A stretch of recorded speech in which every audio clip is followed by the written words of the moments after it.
but maybe it's just a water softener. So it makes these predictions and then compares what it's finding with past experience. And it says, hey, the last time this happened, it was this. The other day, I heard a sound in my office, and I thought, what is that sound? And then I heard a kind of a scratching on the door. At least I thought it was. And I thought, are my cats capable of doing that? And I thought they were kind of bumping the handle. I have two cats. They love being in the office with me. So after a while, couldn't figure this out. I opened the door and I let my cat in, and my one cat is a really good mouse catcher, and he ran straight to a corner closet, and I opened the door and he jumped in and jumped out with a mouse. So he had heard that mouse from behind two doors, behind two closed doors. And so he ran off with the mouse, and I just walked away because I did not want to see what was going to happen. And I went down the next day to see where the mouse was, and it was gone. So he either ate it or it got away. And my expectation is it got away. But so you see, your brain is getting this data in. It has to try to interpret that. It runs it by past experiences. It makes a simulation, which is a best guess as to what this is. And it's all to regulate our body budget, how much we need, what our resources are.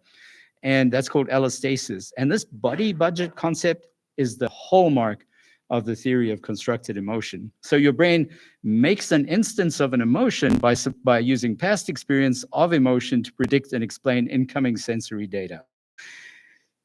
The example I gave last time, if some of you were at that presentation, was of a psychologist who was sick. Well, actually, she wasn't sick. This boy kept asking her out when she was a graduate student, and she kept saying no. And eventually she just felt terrible about constantly saying no. So she said, all right, we can go and have coffee. And they went and had coffee. She was sitting there. She noticed her cheeks felt flushed, and she had a feeling on her tummy like butterflies, and her heart was beating a little bit faster, and she was a little shallower breathing. And she began thinking, I'm attracted to him. I must be attracted to him.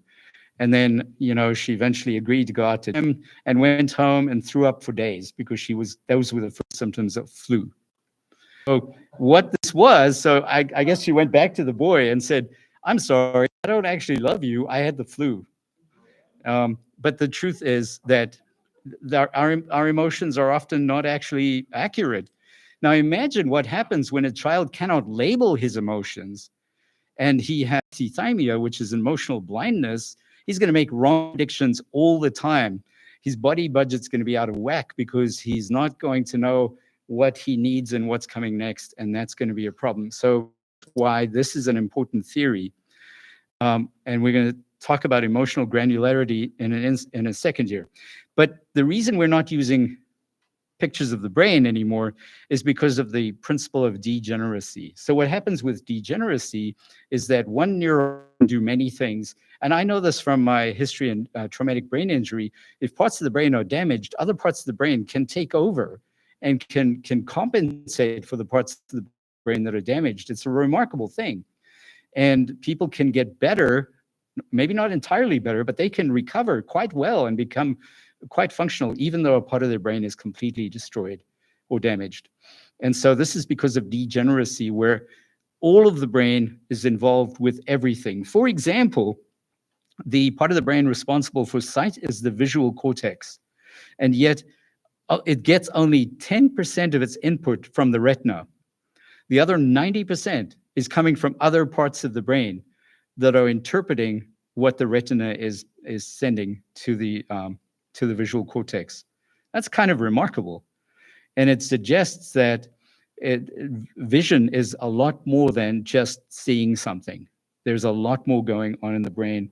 And through degeneracy, a lot of the brain is involved in that, as is the case with emotion, as is the case with anger, as is the case with anxiety, and with all kinds of other brain functions. So with that being said, we see the importance of emotional granularity, which means the ability to label emotions accurately. If a child says, I feel bad, he doesn't know what to do. Consider the example of a child excited because he's been looking forward all winter to going to Great America and going on a roller coaster. And there's a new roller coaster, and he's excited about going to that. He talks about it all the time. And then he goes there and he's standing in line, and it's a long line, and he's starting to get a little frustrated, and it's a hot day. And by the time he gets there, he's seeing the roller coaster, and it's right there, and it's big, and he starts feeling scared. And now he just walks away and doesn't go on the roller coaster. Yet, if he was able to recognize that the feeling of anxiety and the feeling of excitement are very similar in the body, they have the same signature: butterflies in the tummy, heart beating, sweating a little bit, kind of like, oh, that sort of feeling. That could be excitement or fear. And so if he properly labels that emotion, he'll stay there and he'll go on the roller coaster. But if he labels it as terror, he won't go. And in either event, he's not going to know how much adrenaline he needs. His body won't know. And so labeling feelings accurately becomes very important. If you're talking to a child and they say they feel terror about a possibility of a tornado, they're going to react in one way. But if they say, I'm a bit nervous, they're going to react a different way. And so labeling the feeling accurately becomes critically important. And the theory of constructed emotion tells us that this issue of emotional granularity is critical. And so emotion coaching teaches emotional granularity. That's the power of emotion coaching. We know also that if we communicate our feelings more precisely to others, we have greater empathy, we're better able to have others understand us and understand others. Knowing what these feelings are is so important. And, if you think about a fifth grade kid or a sixth grade kid, and they are, they're out on the playing field and somebody's being mean to them, it is likely that if they're really good at regulating their own emotions, they're not going to go to the kid and say, what you just did was very hurtful to me, and I feel like crying now because you really hurt my feelings. They're not going to say that. They're not going to say anything. But the fact that they're aware of their feelings means they can still stay there and know that that's a choice they made not to say that, because the kid might just continue bullying them. And so emotional granularity means that it changes everything about what a child does next. So what is emotion coaching? The purpose of emotion coaching is to use moments of heightened emotion to help children to understand their emotions and how to handle them. It means becoming aware of your child's feelings, of empathizing, of soothing, of guiding them. It means learning, having your children learn the ability to control impulses and delay gratification and motivate themselves. And this is all in one package. All emotions are seen as acceptable, but not all behaviors are acceptable. And so, is hate acceptable? Well, hate is hate. It's a reaction. If you hate somebody because they hurt you, you hate them. Whether it's right or wrong is irrelevant. You feel that. That's what you feel. Your action is what matters. If you hit them, that's not okay. If you find a way to forgive them, that's good. If you are able to talk it through with them and have greater understanding, that's good. But your feelings are just that. They're just feelings. They're not a prescription about what is right or wrong. And feelings are not good or bad or right or wrong or positive or negative. They're just feelings. And responding empathetically to your child's heightened emotion is going to be an opportunity for you to help them before the emotion escalates to the point where now you have to attend, and you then end up reinforcing their behavior. So you want to focus on periods of low intensity first when you learn to do emotion coaching. So research about emotion coaching is very positive. As I said, Gottman and Associates developed this. Julie Dunsmore and Booker and Thomas Allendek at Virginia Tech have been doing work about combining emotion coaching with applied behavior analysis and finding that it offers a protective benefit for kids with oppositional defiant disorder. There's also emerging evidence that by helping kids to label their feelings, that you can help them to avoid the worst consequences of callous unemotional traits. And it actually has a direct impact on the child's vagal tone, which is their ability to control their heart rate and so on. So they still get activated, sympathetic nervous system kicks in, heart rate, they have a fight or flight reaction, their heart rate increases, their breathing changes, they get angry, but they more rapidly, their parasympathetic nervous system kicks in more rapidly, calming them down. So they learn to soothe more quickly. Parenting styles. Now this is confession time. So there are 4 major styles of parenting that John Gottman identified. The first is the dismissing parent. So these are parents who disregard or ignore or trivialize their children's distressed emotions. Sometimes they just shift too quickly away from the emotions because they want to help their child to solve a problem or to be happier. That was me. As a parent, what I did, I inadvertently was a dismissing parent, because what I would do is that I would want to help my child solve the problem. But I should have stayed longer on the first 4 stages of emotion coaching. So if my son came home and said, there's a kid at school who's bullying me, I'm sick of it, I'm tired of it, I would say, that's it, I'm speaking to the principal. But that's a problem. If we jump too quickly to problem solving, we fail. We're actually dismissing our child's emotions. We don't intend to, but that's what we're doing. So end of confession time. So disapproving parents are those who are critical of displays of emotion. And again, this often comes because those same parents had experiences as children where they were dismissed, or where they had parents who were disapproving of them. And so they kind of grew up with this sort of toxic aspect of boys don't cry, and girls do cry, and allow boys to calm them down. And it's not it's not a good way of thinking. So boys cry, and boys should cry because crying is normal. And so we need to recognize that our children's feelings are their feelings. And then laissez-faire parents, well, they do accept their children's, that's it. That they don't do any limit setting or problem solving from there on out.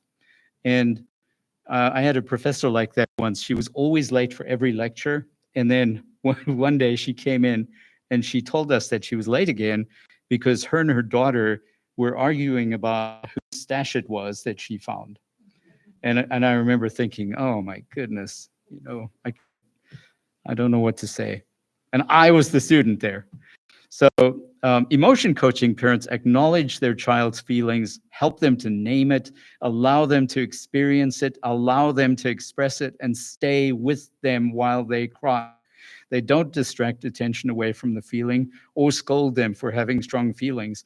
They respect their child's feeling and think that their child's feelings and wishes are valid, and they do set limits and do problem solving. So with this, and with the final section on motivational communication, use praise, use questions, use affirmations, reflections in emotion coaching. So an open-ended question is a question that doesn't have only one answer. Try to shift your communication to open-ended questions. Not, did you get your math homework turned in today? Answer is yes or no.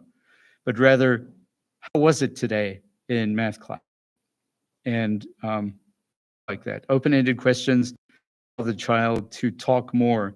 Use praise, but also begin to switch to using affirmations. So an affirmation reflects back a child's strength and resilience and values and goals.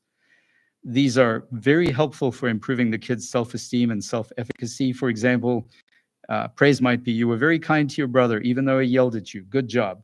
That's labeled praise. An affirmation, it could be something like, it's really tough to stay calm when someone is yelling at you.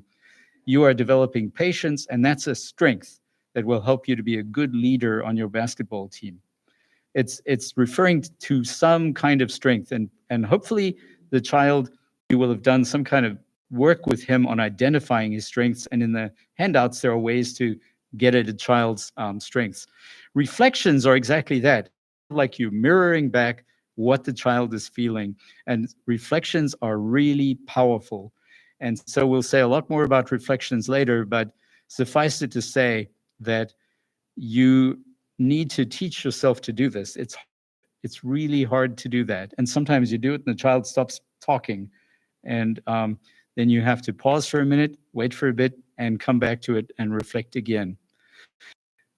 Step 1 of 5 steps is notice your child's emotions. This is something you do independent of your child. Try to relax, pause, and observe. Look for the emotion behind the child's behavior.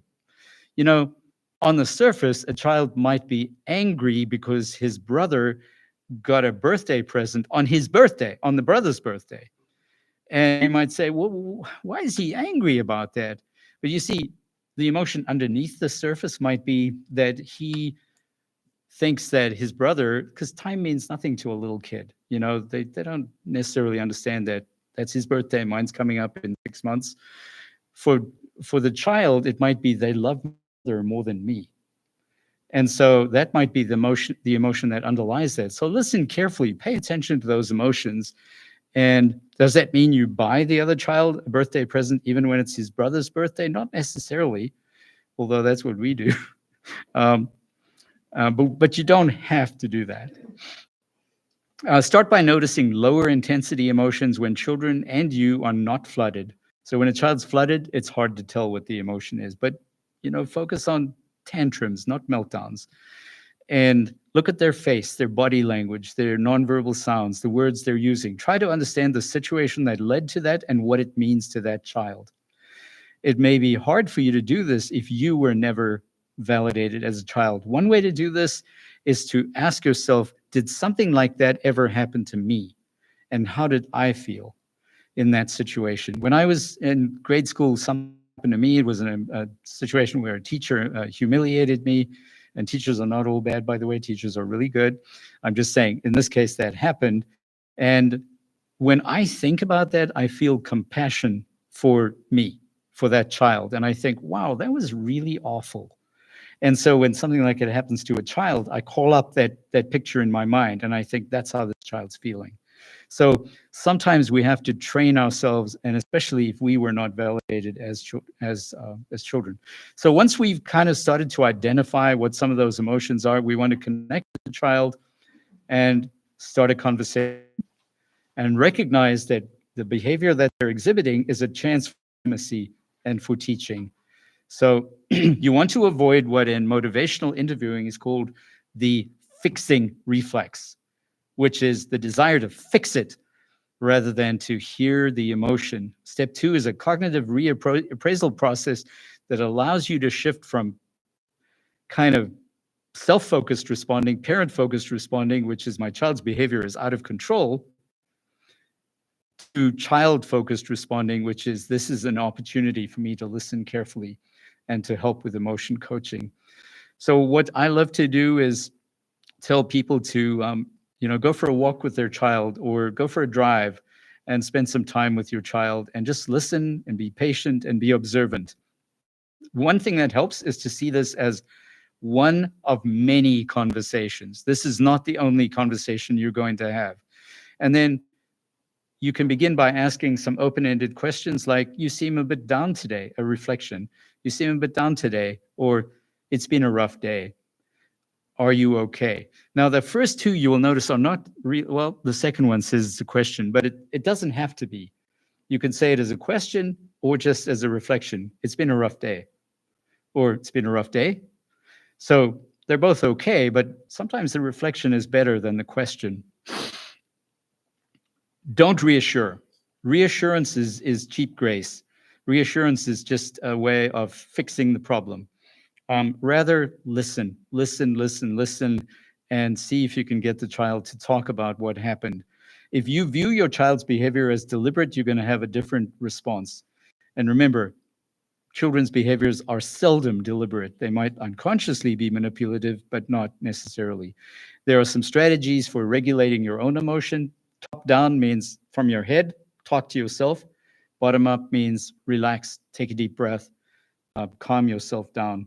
And you can read up on top down and bottom up strategies for self-regulation. Accept and listen with empathy is step. Validate your child's feelings, and you want to help them to understand it's okay to feel that way. No matter what they feel, it is okay for them to feel that way. Even hate. If they feel hate, somebody's hurt them. It's okay to feel hurt. You can label it in different ways, but you want them to understand the behaviors that go along with that are not okay. So empathize with your child and maybe sometimes write down the things that you would say before you say them so that you can look at them and maybe have a few of these on hand that you can use as empathic statements. Try to plan them ahead of time and think about situations that you and those close to you have experienced as children and what emotions you experienced. And try to guess what the child is feeling. Today, I saw a little boy whose friend died. His best friend died. And he told me that he reads her messages to him every night. And how does that not break your heart, And so I guess I showed some emotion when he said that. It's hard not to, and he's such a sweet boy. And he saw that, and then he said to me, years ago I had dreams about he said, I had suicide dreams. He's never told me anything like that before. I've known this kid for a while. And I think that him seeing that there was an emotional connection opened the door. It was incredibly powerful. And so I'm not worried about those dreams, by the way. They weren't suicide gestures or anything like that. Obviously, I checked. But it was interesting that it opened the door when he saw that emotion. Kids are not blind. They're very smart. So try to guess what the child is feeling and reflect those feelings tentatively to check accuracy. Use bite-sized reflections that include a feeling word and a context. And your feeling word might not be right. And guess what? If it's not the right feeling, your child will just tell you, nope, that's not how I feel. And they'll say what it is. So you can say things like, you're really sad today because your friend didn't come over. You're really angry with Peter because he teased you. You feel frustrated because you don't understand the math problem. I would feel that way if it happened to me, and it's okay to feel that way. And that's a good thing to say. Step 4, help your child to label those emotions with words. And that's where you can say, I'm wondering if you're feeling sad. If the child says, I'm not sad, I'm really just mad. You can ask them to use an anger thermometer, like how mad? Very mad, right up on the top out of 10 or somewhere down the middle. And sometimes it's a good idea to actually use a feeling, feeling faces. Now, by the way, in the theory of constructed emotion, there's a lot of pushback against feeling faces, by the way. If you go to some tribes in Africa and you show them feeling faces, like people smiling, they say laughing. If you show them faces of angry, people who are angry, they don't say anger. They don't have the feeling anger in their vocabulary. They say fighting. So it's interesting. Feelings are cultural. They're a cultural thing. They're not universal. And the idea that there are like 5 feelings is probably not accurate. So using those feeling faces, though, can help because it can start a dialogue about what exactly the child is feeling. And remember the surface emotions and the deeper emotions. Try to get at the deeper emotions. Anger, sometimes, what's inside of anger? Fear or disappointment or hurt or jealousy.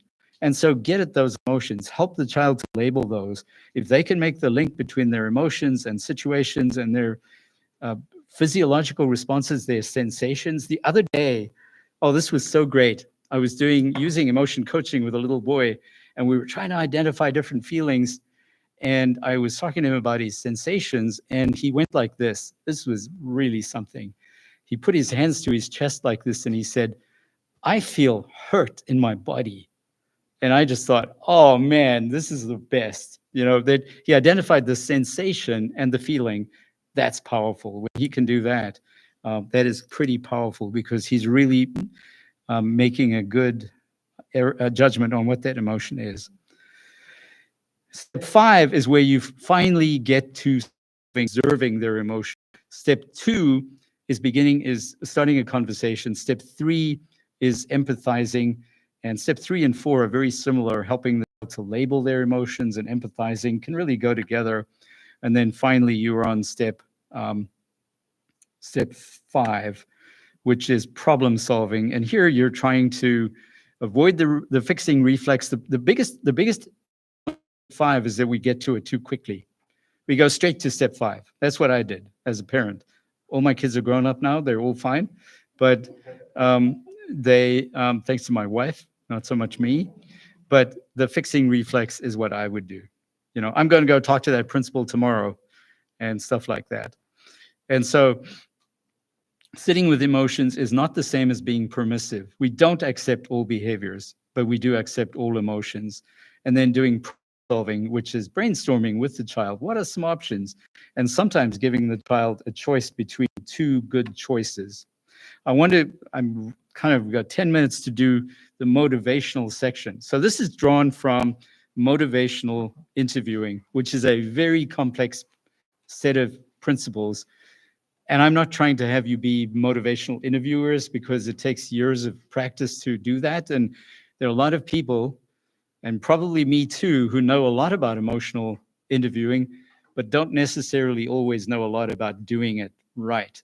It's hard to do. It's hard to be a good listener, and it's hard to be patient, and it's hard to build in all these principles. And you'll see why in a minute. But having helped our child to shift from problem behaviors to their positive opposites, and then helping them to connect with the feelings behind their behavior, we now try to build intrinsic motivation. So intrinsic motivation is the desire to engage in a behavior because of its inherent satisfaction of doing it, rather than because they're getting a reward, which is why I've kind of shifted away from using token economies too much. Focus on parental praise. It's really powerful. But again, you've got to make sure you're doing it. And by the way, a lot of times I'll have a parent, and I love all my parents, but they'll come in and they'll say, you know what, I've tried that and it doesn't work for my child. But that's like saying, I was teaching my child to play the violin, and after 4 or 5 days, I was upset because he still can't play in the New York Philharmonic Orchestra. So it takes a lot of practice to install a new behavior. Not years, but not weeks either. It takes time.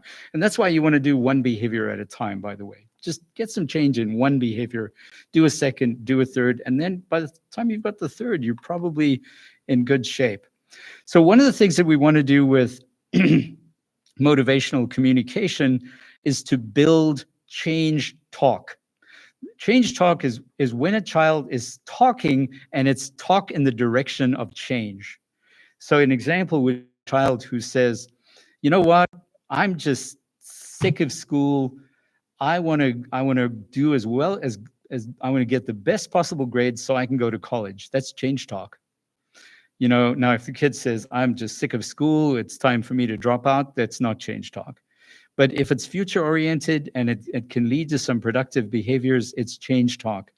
And so change talk is characterized by partnership building and empathy and interpersonal sensitivity and information giving, or at least cultivating change talk. The 4th edition of motivational interviewing, William R. Miller and Stephen Rolnick's book, has just been published, and it's a beautiful, beautiful book about how to do motivational interviewing. If you're interested in reading that, I discovered reading the 4th edition that Stephen Rolnick was born in Cape Town. Us South Africans, boy, we've got it going. So let's talk about psychological reactance before we go on with motivational communication. And notice I call it motivational communication because I just want to teach you a few things. I don't want to teach you the whole package. So a statement from Viktor E. Frankl. I'm reading his book right now on Man's Search for Meaning. Frankl was a survivor of Auschwitz. His wife died, but he survived. And Frankl says, everything can be taken from a man, but one thing, the last of the human freedoms, to choose one's attitude in any given circumstances, to choose one's own way. How many teenagers does that sound like? The fact of the matter is that kind of psychological reactance is not just an obstacle, it's a gift, it's a strength, it's a force towards independence and autonomy. And if they don't have it, they're going to be living in mom and dad's basement when they're 37 and demanding a new big screen TV. Um, that's from the movie Failure to Launch. Good movie. All right, so it's a good force, but it's characterized by ambivalence. So the teenager who says, "Yeah, smoking weed is bad for me. I get it, but everybody's doing it, and I mean there's nobody at Burlington High School who's not smoking weed." I don't know if that's true, but that's what I hear. Um, by the way, it's about 55% according to the Monitoring the Future study. So there are people who don't use it, but that's not the point. That kind of ambivalence is common. And there are two sides of that ambivalence. It's the yes side and it's the but side. And so we want to, when we are using reflections with motivational interviewing, if you take the one side, guess what? They'll take the other. So if a child says, "Okay, I guess I should stop smoking weed," and you say, "Good choice," I guarantee you they will say something like, "Well, it's not that big a deal. I mean, it's not even hard. But I mean, that's my choice. Nobody can tell me what to do. So what have you now done? You did what is called sustained talk in the direction of sustaining the problem. So don't do it. Just reflect both sides. Confrontation doesn't work. Confrontation is very likely to take the side of not changing. And if you take the side of not changing, so don't try to use reverse psychology either, by the way, where you go, "Oh, well, you should just quit, keep smoking weed," because that's not going to work either. What you want to do is help them to weigh up both sides of their ambivalence. On the one hand, you feel a problem. On the other hand, you notice that a lot of your friends do it. Reflect both sides. You have to be brave. Keep reflecting both sides. That's called a double-sided reflection. And just keep listening to both sides and saying, "I can see how you would feel that way. This is very important to you." Weigh up both sides so that they inherently choose the path that they will go. And if you've done your parenting right, they will choose the path that will lead them the right way. Kids are always ambivalent about their activities. Now, you might say, "I don't think this is going to lead a child to change. I think I should impose some really strict consequences." And you can have consequences. Remember, limit setting is a part of it. But I guarantee you that if you using this kind of talk well, you will see change. Sustained talk consists of statements the child makes that support not changing. It may reflect an inability to change, "I can't do it," or psychological reactance like, "I just don't think I need to do my homework," or "What's the point?" Or, "I could play with my brother, but he always takes my stuff." Sure, marijuana messes up my memory, but it's not a problem. Everybody does it, at least at Burlington. Change talk is change in the direction of change. Discord is an interactional behavior. Discord used to be called resistance, but it's not called resistance anymore because we realize that it's not the child who's resisting, that the discord is between us. It's an interactional thing. And if we work on our emotion coaching and motivational communication, we can do away with it. An example of discord is, "I won't drink skim milk and you can't make me. My grades are fine. You're overreacting." Who's heard that from a child? Yeah. So let's go now and knowing how to respond. So with sustained talk, listen empathetically to the child's words, feelings, and thoughts, and respond to their ambivalence using reflections. And I'm going to show you on the next slide how to use reflections. With change talk, you can use what is called EARS, E-A-R-S. Right? So if the child is talking about changing, say, "Well, in what way? Or how would you do that? Tell me more." And my favorite question, "What else?" Just what else? It's a great question. What else?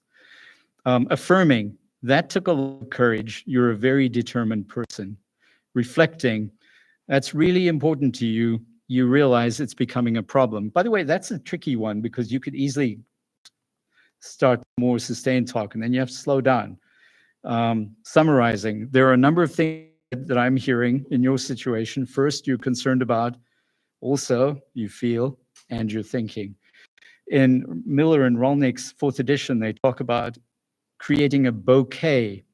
in which you take together all the little pieces they've said and you present it to them. Here's your summary. This is your bouquet. It's beautiful wording.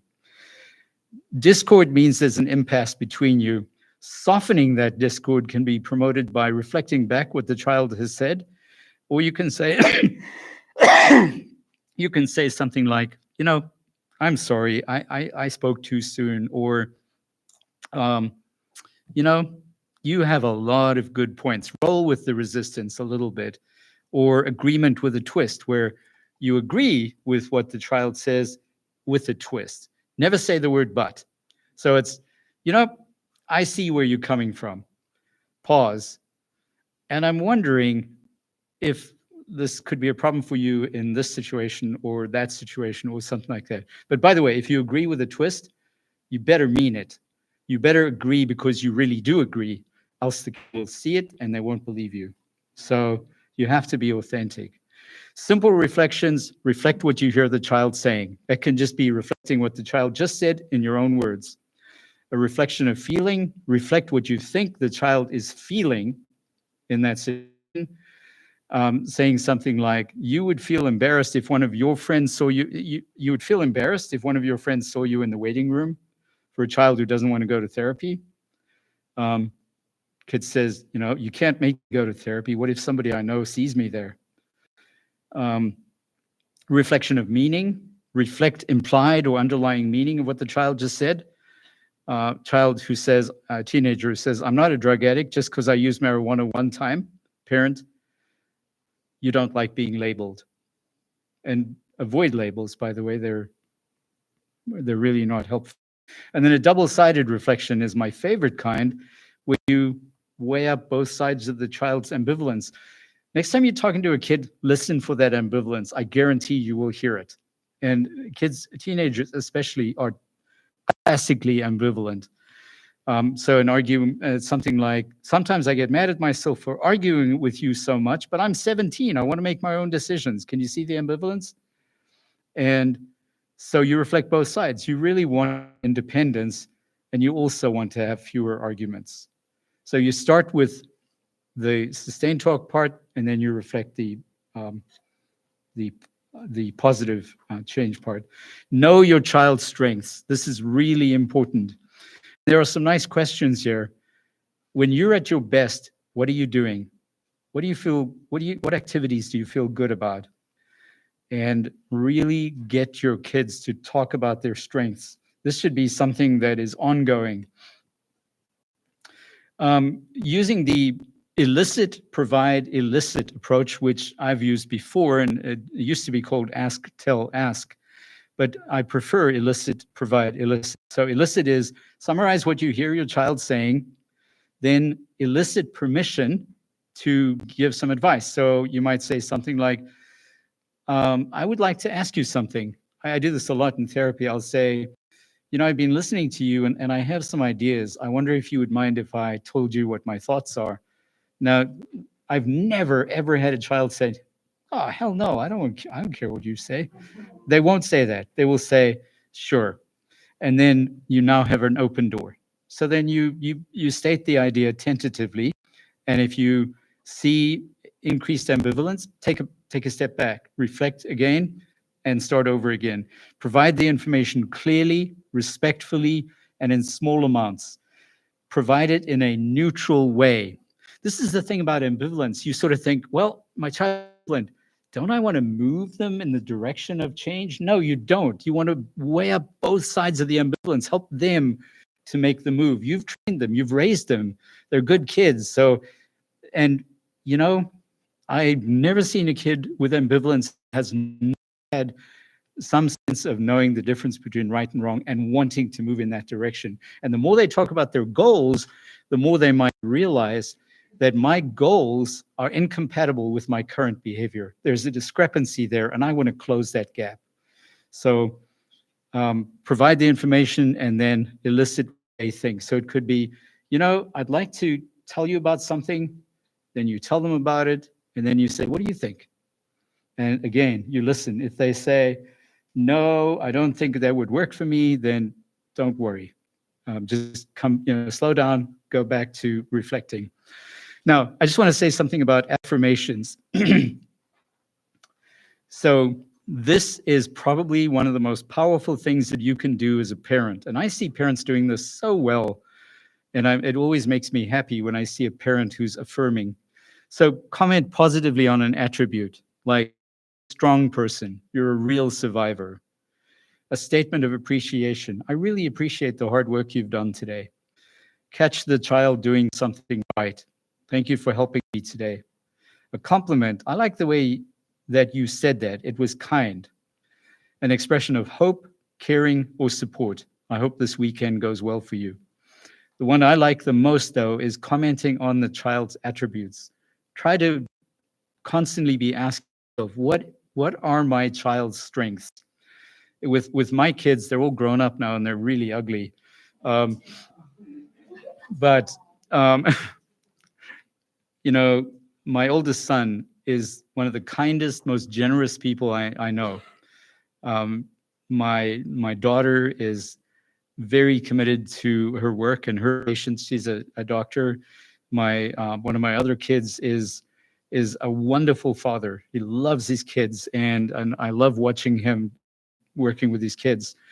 The next one is a nurse who wouldn't give up. She went to Madison, got an English degree, and then went on and got her BSN. She's just and she's also a generous person.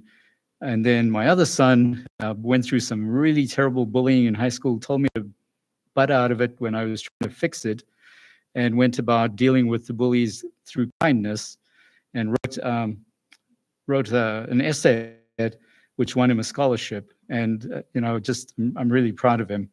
And then finally, my youngest daughter is a girl who's about the most oppositional, defiant kid you can imagine. And she's used all of that energy to do amazing things. And she's gone to all kinds of countries and scared the bejeebus out of us with some of the things that she's done.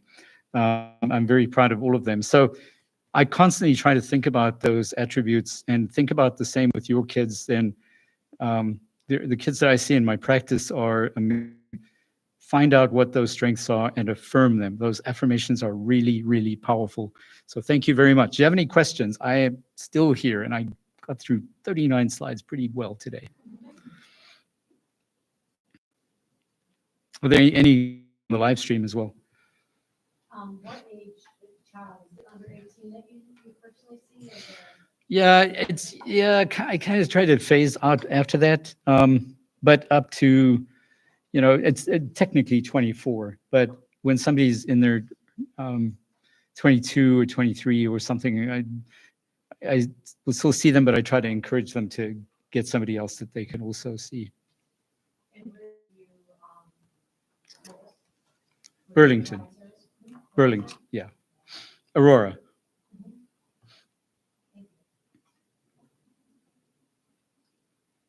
Any other? Yeah, hey, you have any questions?